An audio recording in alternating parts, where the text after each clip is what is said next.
Halo, saya Wilson Gandau Tauru. Hari ini saya akan menjelaskan permainan sepak bola. Salah satu permainan di Indonesia yang paling banyak peminatnya adalah sepak bola. Bahkan permainan yang satu ini boleh dibilang yang paling banyak diminati. Mengingat di setiap pertandingan yang ada, tidak pernah luput dari banyaknya penonton. Sepak bola selain menjadi ajang olahraga, juga menjadi ajang hiburan bagi sebagian orang. Salah satu buktinya, banyak ditemukan cewek cowok yang mungkin tidak jago bermain bola, namun rela berdesak-desakan ke stadion untuk nonton atau mendukung tim kesayangan mereka. 1. Pengertian sepak bola.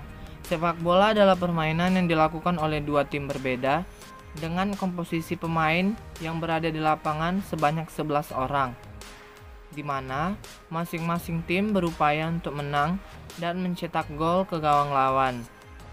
Permainan sepak bola melibatkan pergerakan unsur fisik, mental, motorik kasar, dan motorik halus, serta dibangun dengan kekuatan tim yang solid. Pergerakan semua unsur tersebut dilakukan untuk menjaga pergerakan bola tetap dinamis dan melewati garis gawang. Adapun bola yang digunakan dalam permainan berbentuk oval, di mana setiap pergerakannya dilakukan setiap pemain menggunakan kaki dan hanya penjaga gawang atau kiper yang bisa menyentuh bola menggunakan tangan.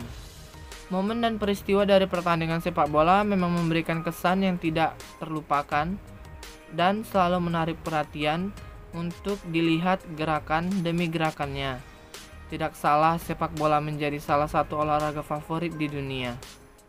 Olahraga yang dimainkan oleh 250 juta orang di lebih dari 200 negara juga berkomitmen untuk menjadikan olahraga yang wajib dimiliki. Sehingga banyak supporter dan juga keluarga yang berkomitmen untuk tidak melewatkan pertandingan sepak bola, baik liga profesional maupun liga amatir. 2. Sejarah permainan sepak bola.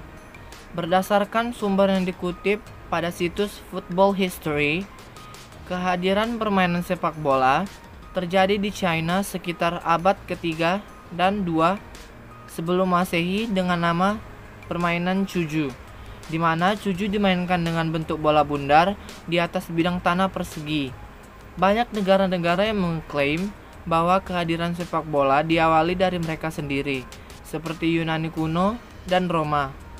Namun cerita yang banyak diakui permainan sepak bola populer pada abad ke-12, di mana pada abad ini sepak bola dimainkan di padang rumput dan jalanan Inggris. Seiring berjalannya waktu, kemudian bermunculan klub sepak bola, akan tetapi kehadiran klub sepak bola yang banyak diyakini sejak abad ke-15 tersebut terorganisir dengan baik tanpa status resmi. Oleh karena itu cukup sulit untuk menentukan klub sepak bola yang pertama hadir di muka bumi ini. Beberapa sejarawan Inggris mempercayai bahwa terdapat klub profesional yang dibentuk di Inggris pada tahun 1862 dengan nama klub Inggris Notts County. Setahun kemudian sepak bola modern lahir pada tahun 1863 ketika Asosiasi Sepak Bola Inggris didirikan. Sejak setelah saat itu, tahun 1883 dilangsungkan turnamen internasional pertama yang melibatkan 4 negara, yaitu Inggris, Irlandia, Skotlandia, dan Wales. Meskipun sepak bola menjadi fenomena yang digandrungi dari Inggris, perlahan menyebar ke negara-negara Eropa lainnya. Pertandingan pertama pada tahun 1867 yang berlangsung di luar Eropa yaitu di Argentina. Tepatnya pada 21 Mei 1904, Federation International Football Association atau FIFA didirikan yang ditandatangani oleh 7 negara yaitu Prancis, Belgia, Denmark, Belanda, Spanyol, Swedia, dan Swiss. Meskipun Inggris identik dengan sejarah perkembangan sepak bola, akan tetapi mereka tidak turut serta bergabung sejak awal. Tetap saja, mereka bergabung pada tahun berikutnya. Semakin digandrunginya olahraga sepak bola, diperkuat dengan dimasukkannya sebagai olahraga resmi dalam Olimpiade pada tahun 1908, serta Piala Dunia yang dilaksanakan pertama pada tahun 1930, semakin memperkuat olahraga yang sangat populer di kancah internasional. Hingga kemudian pada tahun 1996, sepak bola wanita ditambahkan untuk pertama kalinya. 3. Peraturan yang ada pada permainan sepak bola. Sebagai salah satu olahraga tertua di dunia, juga yang paling banyak diminati untuk ditonton, saat ini game tersebut dimainkan di seluruh dunia oleh jutaan orang, dengan miliaran supporter. Tidak heran, sepak bola hadir dalam berbagai konsep pertandingan, seperti Piala Dunia. Selain itu, terdapat turnamen-turnamen Euro Championship, Copa America, dan Piala Afrika. Selain itu, liga terkuat di Inggris atau Liga Utama Inggris, Spanyol atau La Liga, Italia atau Serie A, dan Jerman atau Bundesliga. Di tanah air Indonesia atau Liga 1 sebagai liga terkuat. Melihat antusias penduduk dunia terhadap sepak bola harus berbarengan dengan aturan main. FIFA sebagai organisasi internasional yang menaungi olahraga ini telah mengeluarkan aturan baku, di mana aturan ini disebut sebagai Law of the Game, yang menurut mereka berlaku untuk semua pertandingan, baik tingkat internasional maupun pertandingan antara anak-anak kecil di desa terpencil. Menurut mereka, bahwa hukum harus berlaku sama di setiap pertandingan, di setiap konfederasi, negara, kota, dan desa di seluruh dunia. Karena dengan aturan yang diberlakukan dalam pertandingan adalah kekuatan besar yang harus dipertahankan demi kebaikan. Dalam dokumen Law of the Game, mereka memiliki filosofi dan spirit of the law di mana pertandingan terbaik adalah pertandingan di mana wasit jarang dibutuhkan, karena permainan penuh dengan rasa hormat satu sama lain. Pedoman ini adalah satu-satunya hukum sepak bola yang dianut oleh Badan Olahraga FIFA. Dalam aturan tersebut, terdapat 17 pasal yang berlaku untuk pertandingan di mana aturan-aturan yang berkaitan dengan jumlah pemain yang harus dimiliki suatu tim, durasi pertandingan, ukuran lapangan dan bola, jenis dan sifat pelanggaran yang dapat diadili wasit, dan banyak aturan lain yang berkaitan dengan prinsip sepak bola. Selama pertandingan, merupakan tugas wasit untuk menafsirkan dan menegakkan prinsip dalam permainan. Akan tetapi, secara umum dalam pertandingan sepak bola memiliki tujuan untuk mencetak sebanyak-banyaknya gol daripada lawan. A. Peraturan tentang gol yang sah, di mana aturan pertama yang perlu diperhatikan adalah untuk memenangkan pertandingan bola harus masuk ke gawang lawan. Setiap tendangan yang mengarah ke gawang lawan harus diakhiri dengan melewati garis agar bisa menjadi gol yang sah. Gol yang dapat dicetak bagian tubuh maupun selain dari tangan atau lengan hingga ke bahu. B. Peraturan tentang waktu permainan. Aturan umum yang perlu diperhatikan adalah waktu yang berlaku selama pertandingan adalah selama 90 menit. Selama pertandingan akan dibagi menjadi dua bagian, 45 menit pertama, kemudian akan mengambil waktu selama 15 menit untuk melanjutkan permainan kedua, selama 45 menit. Ketika permainan berakhir imbang, selama 90 menit berikut dengan tambahannya, maka akan dilanjutkan adu penalti untuk menentukan pemenang, di mana penalti ini dilakukan dalam kotak penalti dengan menendang bola ke arah gawang lawan. C. Peraturan tentang jumlah pemain. Aturan selanjutnya adalah jumlah pemain dalam setiap tim sebanyak 11 pemain, terdiri dari 10 pemain lapangan dan 1 penjaga gawang. Setiap tim dapat menyediakan hingga 7 pemain pengganti. Pergantian pemain dapat dilakukan kapan saja dalam pertandingan, dengan masing-masing tim dapat melakukan maksimal 3 pergantian pemain per sisi. Selain itu, para pemain harus memakai equipment atau peralatan seperti mengenakan sepatu bola, bantalan tulang kering, dan jersey yang serasi. Selain itu, penjaga gawang juga akan mengenakan sarung tangan empuk. Dari setiap tim akan ditunjuk satu kapten, di mana kapten yang nantinya akan memakai karet kapten. Bola yang digunakan dalam permainan juga telah diatur di mana lingkaran harus memiliki ukuran lingkar 58 sampai 61 cm. D. Peraturan wasit dan pemberian kartu. Setiap pertandingan harus menyertakan satu wasit atau 2 asisten wasit atau hakim garis. Tugas wasit adalah bertindak sebagai penjaga waktu dan membuat keputusan apapun yang mungkin perlu dibuat, seperti pelanggaran, tendangan bebas, lemparan ke dalam, penalti, dan ditambahkan tepat waktu di akhir setiap babak. Wasit dapat berkonsultasi dengan asisten wasit kapan saja dalam pertandingan mengenai keputusan. Merupakan tugas asisten wasit untuk menentukan offside dalam pertandingan. Lihat ke bawah. Merupakan tugas asisten wasit untuk menentukan offside dalam pertandingan atau lihat ke bawah, melempar ke dalam untuk salah satu tim, dan juga membantu wasit dalam semua proses pengambilan keputusan jika sesuai. Untuk pelanggaran yang dilakukan seorang pemain dapat diganjar dengan kartu kuning atau kartu merah tergantung tingkat pelanggaran yang dilakukannya. Keputusan ini biasanya dilakukan atas dasar kebijakan wasit. Kedua kartu tersebut memiliki arti yang berbeda, di mana kuning sebagai tanda peringatan, sedangkan untuk kartu merah adalah hukuman untuk pemain yang melakukan pelanggaran berat. Biasanya ditandai dengan keluarnya pemain dari lapangan hijau. Selain itu, dua kartu kuning sama artinya dengan satu kartu merah. Kerugian bagi tim ketika terdapat salah satu pemain yang diganjar kartu merah. Pasalnya, secara otomatis mereka akan kehilangan satu pemain. Manfaat bermain sepak bola. Permainan yang populer dan asik ini sifatnya kompetitif. Bahkan ada sebagian orang yang melakukan olahraga sepak bola ini hanya untuk mendapatkan kesenangan. Meskipun alasannya hanya untuk kesenangan, ternyata kehadiran sepak bola memberikan manfaat positif bagi kesehatan. Berikut manfaat dari sepak bola. A. Menambah kebugaran dan stamina. Menambah stamina di mana kombinasi lari, jalan kaki, lari cepat, dan menendang dapat memberikan peningkatan stamina. Dapat meningkatkan peningkatan stamina, peningkatan kesehatan jantung, penurunan lemak tubuh, peningkatan kekuatan dan tonus otot, peningkatan kekuatan tulang, dan peningkatan koordinasi. B. Meningkatkan kerja tim dan sosial. Manfaat sepak bola berikutnya adalah manfaat sosial. Manfaat sosial sepak bola adalah meningkatkan kerja tim. Bermain sepak bola juga akan dikaitkan dengan sifat kepemimpinan dan berteman baik dengan bermain sepak bola. Meningkatkan aktivitas kerja tim adalah keterampilan penting. C. Baik untuk kesehatan mental.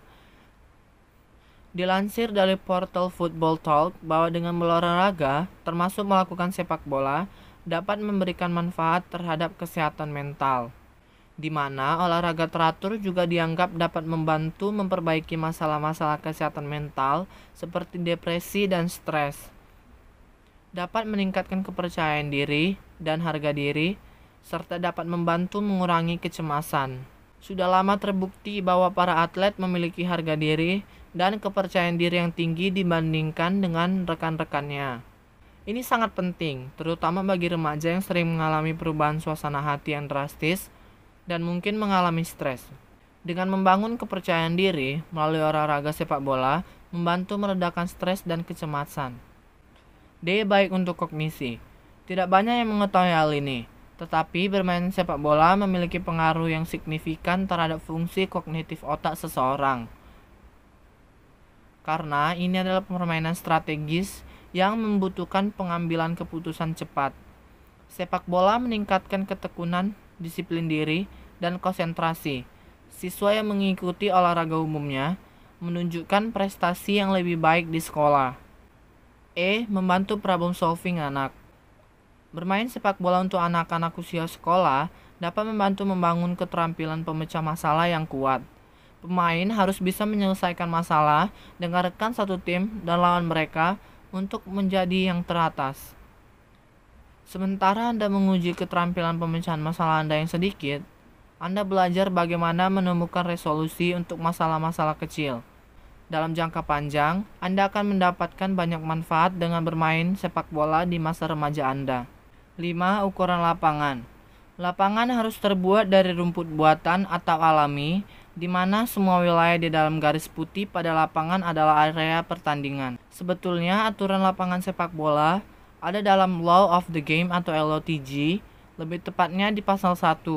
Lapangan sepak bola boleh berbentuk persegi dan memiliki 4 sisi, diantaranya sisi kanan dan sisi kiri yang disebut sebagai garis lapangan. Sedangkan sisi lain yaitu lebar lapangan disebut sebagai garis gawang. Ukuran lapangan diperbolehkan bervariasi. Aturan FIFA menetapkan standar lapangan sepak bola internasional adalah panjangnya 100-110 meter, sementara lebarnya 64-75 meter. Adapun lingkar tengah yang memiliki radius 9,15 meter, sedangkan ukuran kotak penalti adalah 40,3 x 16,5 meter. Di dalam lapangan terdapat 2 gawang yang masih dijaga oleh masing-masing kiper, di mana gawang sendiri terdiri dari bingkai berukuran tinggi 8 kaki dan lebar 8 meter. 6. Teknik dasar permainan sepak bola. Teknik dalam permainan sepak bola menjadi salah satu elemen yang paling jelas dan terlihat dalam permainan sepak bola. Kemampuan dalam teknik sepak bola akan berpengaruh besar terhadap kemenangan tim. A. Teknik dasar mengoper bola atau passing. Akurasi operan mengacu pada kemampuan pemain menggunakan kedua kaki untuk mengirim bola ke tujuan yang diinginkan pemain. Hal ini bisa berarti mengirim bola langsung ke kaki rekan satu tim dengan kekuatan dan presisi, mengirimkan umpan terobosan lambung, atau mengumpan dan memainkan bola secara akurat di depan gawang. Ada beberapa teknik passing atau operan yang baik agar operan bola dapat terakurasi dan sampai di kaki teman tanpa direbut oleh tim lawan. Berikut beberapa teknik passing. 1. Inside of the foot or push pass atau kaki bagian dalam. Teknik passing dengan kaki bagian dalam ini memiliki tingkat akurasi yang lebih baik dan cocok dipakai di operan jarak pendek. Memiliki kecepatan sedang dan bola kecil kemungkinan akan melambung tinggi, sehingga rekan kita pun semakin mudah untuk menerima operan kita. 2. Outside of the foot atau kaki bagian luar. Tipe passing yang kedua adalah outside of the foot atau mengoper dengan kaki bagian luar kaki. Teknik ini perlu sering latihan agar akurasinya tepat, karena agak lebih sulit dengan jenis passing yang pertama.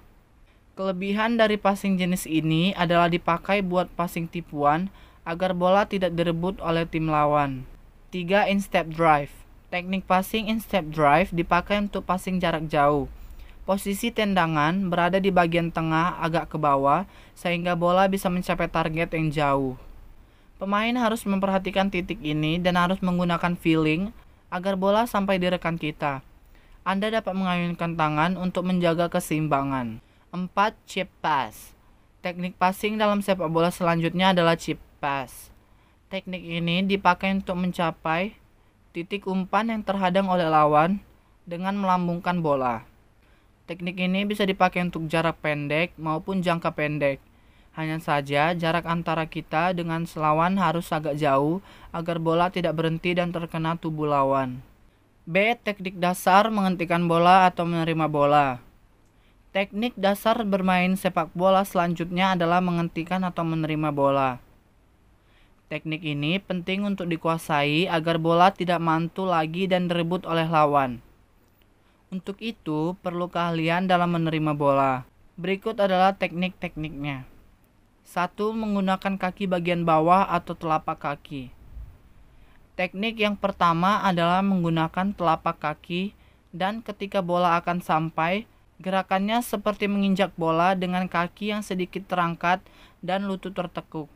Agar terjadi dengan mulus, pastikan mata juga terfokus dan tertuju pada arah datangnya bola. 2. Menggunakan kaki bagian dalam. Seperti saat mengoper bola, kaki bagian dalam juga bisa dipakai untuk menghentikan bola.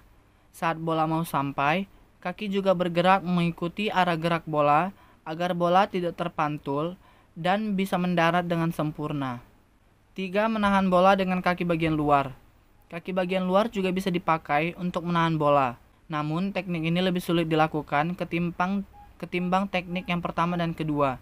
Namun lebih efektif dari segi kecepatan. Pemain bisa langsung menghentikan bola untuk dribbling dan lanjut untuk menyerang. C. Menggiring atau dribbling bola. Kedua adalah keterampilan menggiring bola, di mana keterampilan ini berkaitan dengan kontrol penuh terhadap bola. Dribbling, manuver, dan membawa bola dalam kecepatan tinggi adalah kunci sukses sebelum mencetak gol. 1. Dribbling dengan menggunakan sisi kaki bagian dalam. Dribbling yang pertama adalah menggunakan sisi kaki bagian dalam. Caranya adalah dengan menyentuh bola dengan sisi kaki bagian dalam dan posisi kaki adalah tegak lurus terhadap bola. Kemudian bola ditendang pelan guna mempertahankan kontrol bola. Jangan lupa juga mempusatkan kekuatan tendangan pada bagian tengah bola sehingga memudahkan dalam mengontrol bola. 2. Dribbling dengan sisi kaki bagian luar. Keterampilan mengontrol bola ini digunakan ketika pemain yang menguasai bola sedang berlari dan mendorong bola sehingga bisa mempertahankan bola tersebut tetap berada di sisi luar kaki. 3. Dribbling menggunakan kura-kura kaki. Teknik dribbling selanjutnya adalah menggunakan kura-kura kaki. Teknik ini dibilang lebih enak dan bisa dipakai untuk dribbling dengan kecepatan tinggi atau berlari. Kontrol tubuh. Keempat yang tidak kalah penting adalah kontrol tubuh, di mana kemampuan pemain menggerakkan tubuhnya dengan lancar saat pertandingan juga mengoptimalkan keseimbangan. Mengontrol tubuh saat pertandingan berkaitan dengan langkah yang tepat, lari yang seimbang, dan keseimbangan gravitasi ketika melakukan lompatan. 7. Tokoh terkenal. Sepanjang sejarah permainan sepak bola, telah banyak melahirkan tokoh-tokoh berjasa untuk klub dan negaranya. Keberadaan tokoh sepak bola ini tidak lain adalah berkat kegigihan selama menjadi atlet, tertib dalam latihan, dan menjunjung tinggi sportivitas. Pada Maret 2020, majalah French Football merilis sebanyak 50 nama tokoh yang berpengaruh dalam sepak bola. 4 diantaranya adalah Kylian Mbappe dalam klub Paris Saint-Germain, Neymar dalam klub Paris Saint-Germain, Lionel Messi dalam klub Barcelona, juga Cristiano Ronaldo dalam klub Juventus. Cristiano Ronaldo sebagai tokoh dan pemain sepak bola akan menjadi legendaris di masa yang akan datang. Ia telah menginspirasi banyak orang dengan segudang prestasi dan kekayaan yang dimiliki dari hasil pertandingan demi pertandingan menakjubkan yang ia mainkan. Maka tidak salah, Ronaldo adalah tokoh ternama dan berpengaruh yang akan terukir sejarahnya di kemudian hari.